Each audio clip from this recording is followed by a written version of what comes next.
High court میں درخواست دائر کی گئی ہے۔ وفاقی وزیر عطا اللہ تارڑ کی جانب سے یہ درخواست دائر کی گئی ہے۔ منیر باجوہ ہمیں اس حوالے سے مزید تفصیلات بتائیں گے۔ جی منیر۔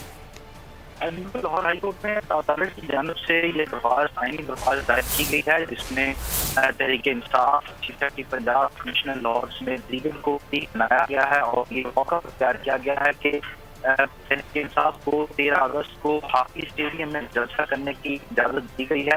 اور اس جلسے کی وجہ سے ہاکی اسٹیڈیم پر 810 جو ہے وہ بھی تباہ کر دیا گیا ہے۔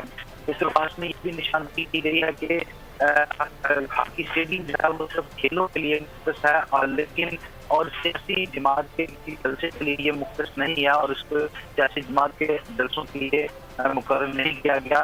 اور تحریک انصاف کو ایسے کھیلوں کے اسٹیڈیم میں جلسہ کرنے کی اجازت دینا آئین کے آرٹیکل 3، 4، 9، 25 اور 24 کی خلاف ورزی ہے، لہٰذا بہت شکریہ منیر باجوہ اپڈیٹ کرنے کے لیے، اور خبر دیں گے آپ کو اے این ایف کی 2 مختلف کارروائیاں